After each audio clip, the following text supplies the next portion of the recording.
Hello bachchon, let us read this question. The question says the circle having 2x plus y minus 5 equal to 0 and 2x plus 5 plus 15 equal to 0 as tangents, and minus 5 comma minus 5 is one of the point of contact of them, then the equation of the circle is. We have four options and we have to choose the correct one. So सबसे पहले हम लोग इसमें guys की concept देख लें. Equation of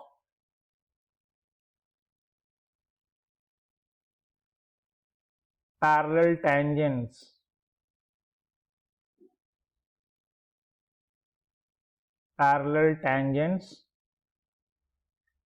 and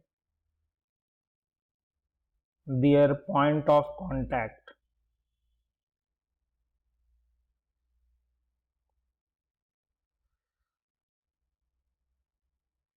right तो सबसे पहले एक सर्कल है हमारे पास.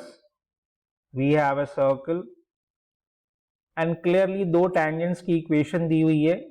पहला टेंजेंट, दूसरा tangent. 2x plus y minus 5 equal to 0, then 2x plus y plus 15 equal to 0. अब क्लियरली इन दोनों इक्वेशन ऑफ टेंजेंट से ये दिख रहा है कि दोनों टेंजेंट जो है वो पैरेलल टेंजेंट्स हैं. तो मान लीजिए एक टेंजेंट ये है जी, दूसरा टेंजेंट ये है. ये PT1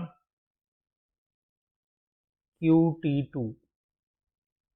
अब -5 कॉमा -5 1 कॉन्टैक्ट है तो ऑब्वियसली ये दूसरे वाले टेंजेंट पे लाई कर रहा है. तो this will be point -5 comma -5 क्योंकि इसी को सेटिस्फाई करेगा. राइट अब ये दोनों पैरेलल टेंजेंट है तो ऑब्वियसली इन दोनों पॉइंट्स ऑफ कांटेक्ट को मिलाएंगे तो सेंटर इसके बीच में होगा, है ना जी. और ये ऑब्वियसली परपेंडिकुलर है तो इन दोनों लाइन के बीच का जो डिस्टेंस है that will be equal to the diameter.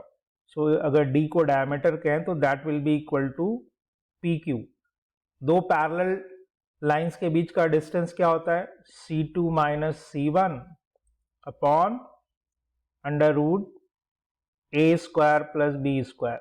Right तो ले लीजिए C2 minus C1.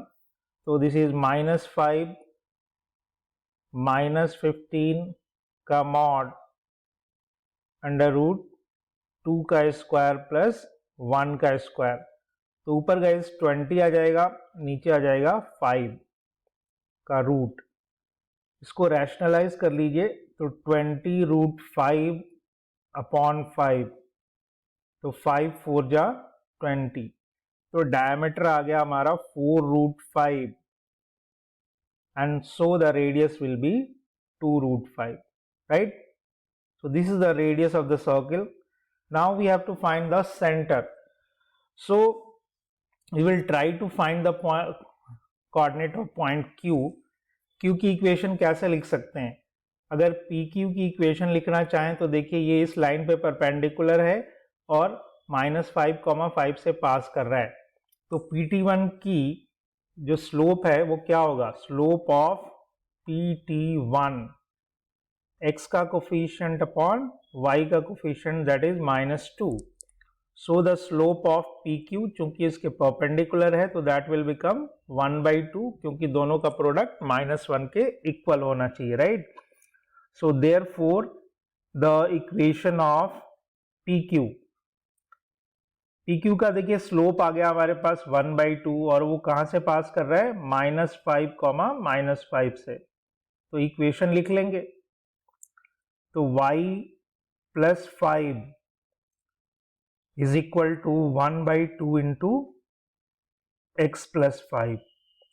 So we will have 2y plus 10 is equal to x plus 5.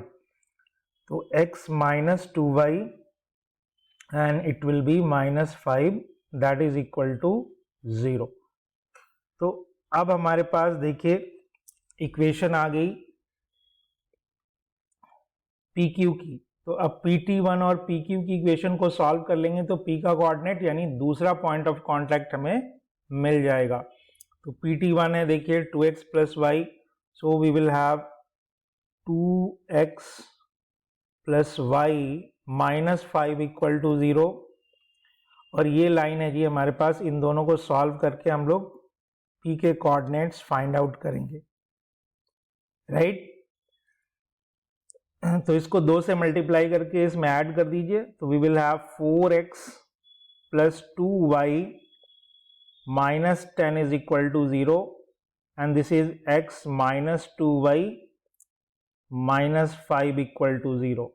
Add कर दीजिए, cancel, 5x is equal to minus 15। तो यहां से गाइज x की value कितनी आ गई, 3, right. So the coordinate x coordinate of P is 3। इसी तरह से y निकाल सकते हैं, किसी एक में रख दीजिए, मान लीजिए इसमें रख दिया, तो 2 into 3 plus y minus 5 that is equal to 0। तो यहां से y आ जाएगा guys -1, right. So now we have this coordinate 3 comma -1, and obviously the center will be the midpoint of PQ, so center के coordinates हम easily अब find out कर सकते हैं। so center का जो x coordinate आएगा देखिए, that will be 3 minus 5 by 2 comma -1 minus 5 -1 minus 5 -1 minus 5 by 2. This will be the coordinate of the center. तो देखिए -2 upon 2 that is -1 and this is -3. तो गाइज अब हमारे पास सेंटर आ चुका है -1 कॉमा -3 और रेडियस आ चुका है 2√5। Therefore equation of the circle, equation of the circle is x plus 1 whole square plus y plus 3 whole square is equal to, इसका square कर देंगे तो that will become 20 I think, yeah. So x square plus 2x plus 1 plus y square plus 6x plus 9 minus 20 equal to 0. So finally we will have the equation x square plus y square plus 2x plus 6x, 1 and 9 that will be 10 minus 20 that is minus 10, that is equal to 0. So guys, this is the required equation of the circle and let's choose the option. So I think option C is correct, x square plus y square plus 2x plus 6y minus 10. So guys, our final answer is option C, and I hope you understood it well.